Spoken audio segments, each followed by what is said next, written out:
Hello, and welcome to the Collective Realms podcast, inspired by the We Are Adventurers collective on Tumblr. Each episode, we bring you a story about one or more of the adventurers. The story featured in this episode is A Brave Heart and a Decent Sword by Andrew Olvera, featuring characters related to the iconic medium Zarakir Oril. We are not like them. We were not made for their life. That was what my father always told her. I never knew whether he said it for her sake or his. For most of my childhood, I'd always assumed it the former, as those who live the life of an adventurer did not often live to see their hair turn to silver or their skin begin to wrinkle. Still, it's no stretch of the imagination to say that most people dreamed of life as an adventurer at one point. What one wouldn't give to be one of those rescuing damsels, battling ogres, or uncovering hidden civilizations. Not everyone can, though. Some of us are farmers, some of us are merchants, some of us, like myself and the rest of my family, work in the very taverns those adventurers frequent when they need a break from it all. We're the very people those adventurers are protecting when they face the forces of evil. Most of us rarely, if ever, questioned it. Sure, if you lived far enough away from the big cities like we did, you had the occasional goblin raid, but the rest of it all seemed so far removed from our lives. Not everyone felt that way, however. In the short winter months before my sister left, her yearning for adventure had almost entirely swallowed her up.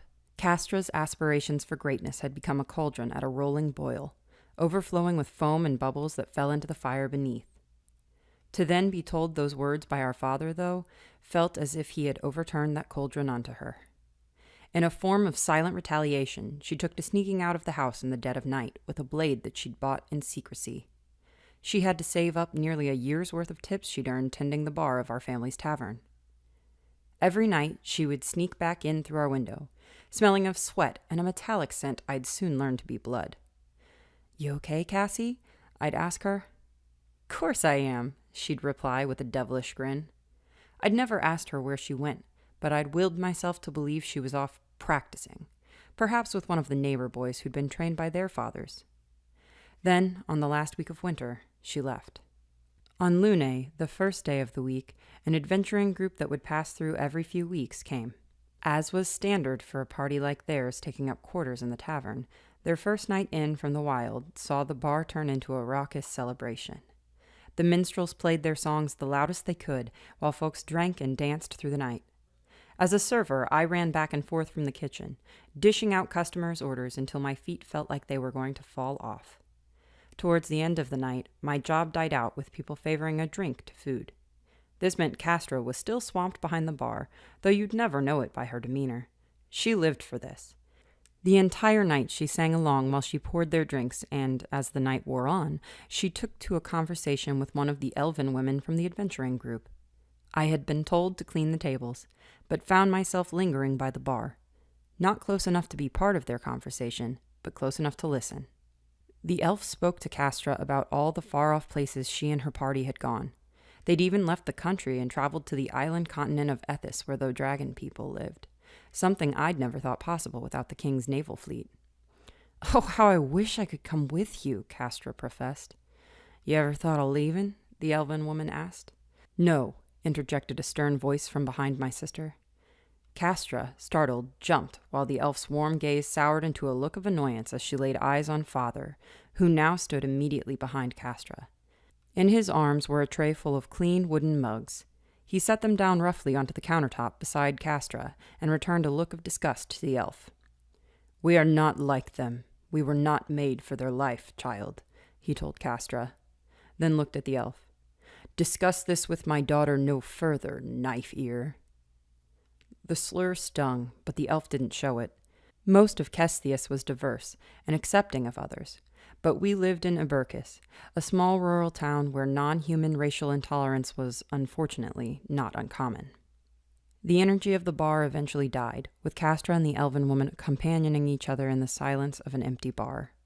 Castra, leaning her entire upper body on the bar and propping her head in her hand, poured herself a glass of rye whiskey, and promptly downed it with only the slightest avoidance. Castra began, breaking the silence between them, but the elf spoke over her. "Don't be," she said, reaching out to put her hand over Castra's. That's hardly the worst I've been called, and you're not your father." Before the quiet could consume them once more, the elf stood up and left for her quarters upstairs. For the next couple of days, Castra seemed present only in body.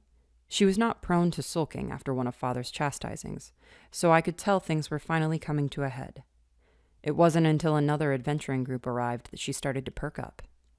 This group, one who I'd never seen before, was much rowdier than most. They barged through our doors and proclaimed that they had slain a dragon. It was a mighty feat, indeed, if they were to be taken at their word, which no one in the bar did. They didn't need to be, however, as the final member of their group entered our tavern.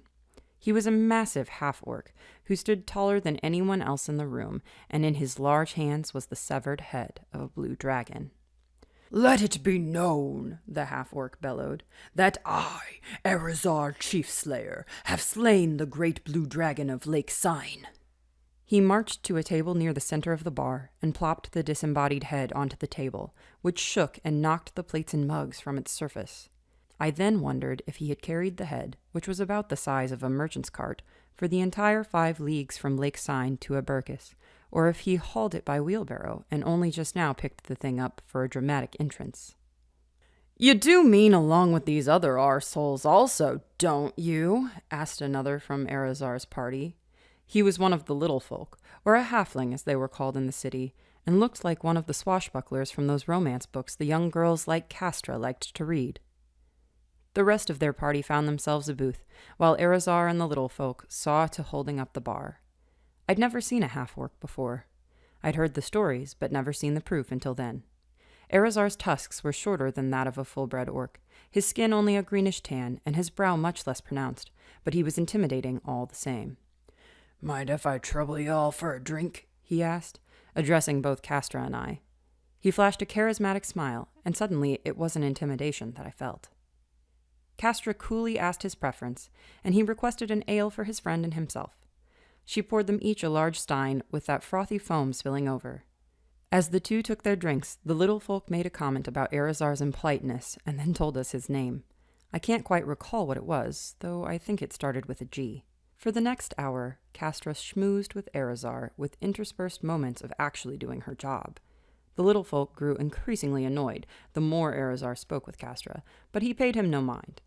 He told us of how he and his group battled this dragon, which had long reigned over the Great Lake, taking out any who attempted to make it to the island in its center, which was said to hold a great treasure. Even those who fished in the lake were often subject to the dragon's assault. "But you didn't tell them you died," the little folk jeered, with the expression of one in the presence of rotten eggs. "Ah, that I did. Thanks for keeping me honest." Erazar chuckled, but quickly noticed mine and Castra's look of horror. "It's an occupational hazard, but that's why you always make sure there's a cleric in your party."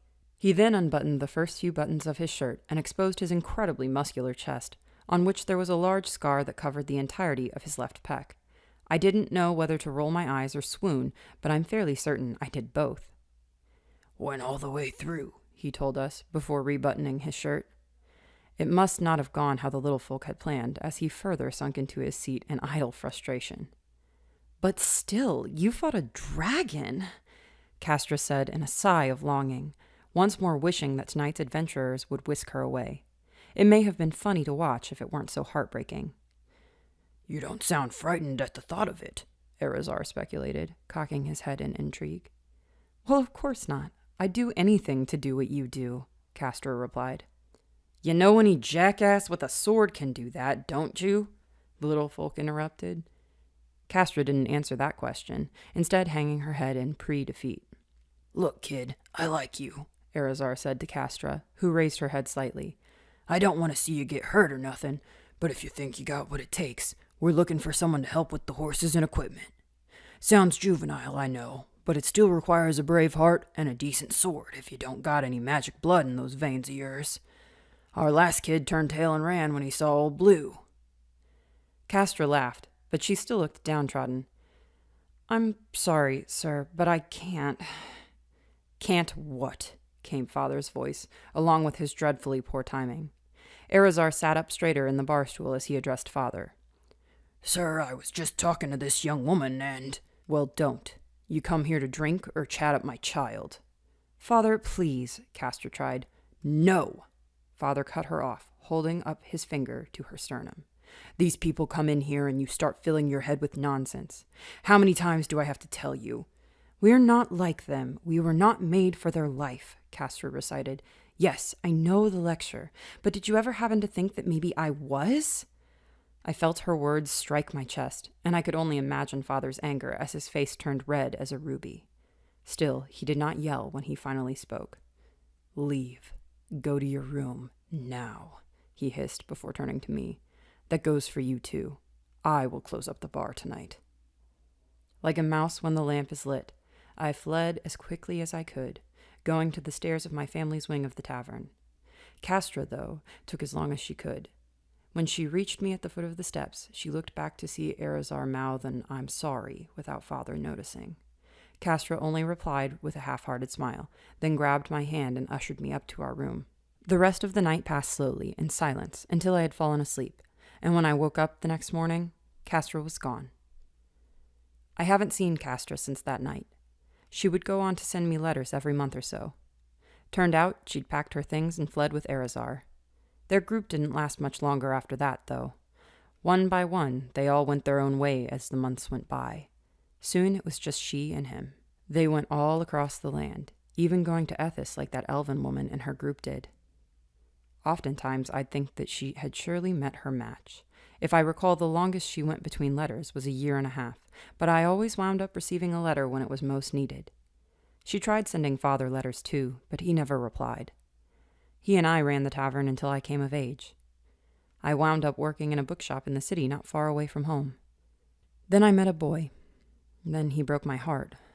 Then I met a girl. She didn't, and a few years down the road we adopted a little boy who we named Zarakir. He's almost a man himself now. Father passed last week. It still doesn't even feel real while I sit here and write it. I sent Castra a letter, but I doubt it'll find her for a few months or so. While I was cleaning out his room in the tavern, I found a box of journals he had written. We are not like them. We were not made for their life. That was what my father always told her. I never knew whether he said it for her sake or his. In my childhood, I'd always assumed it the former. But I'm an adult now. I've lived to see my own child reach adulthood, and now here I sit with one man's life of regrets contained in one small box. I think that when Father told her that, because if she left, it meant that he could have too. Thank you for listening to the Collective Realms podcast. This episode's piece was read by Audrey Rose. It was written by Andrew Olvera. If you enjoyed this episode, please rate and review our podcast. It really helps other people find the podcast, and our staff and contributors love the feedback. You can find the show on iTunes, Google Play, or your podcast app of choice. We are also on Facebook, Tumblr, and Twitter, or you can check out our website, collectiverealms.com, to find out how you can become a contributor. From all of us at Collective Realms, we hope you enjoyed this little piece of fiction.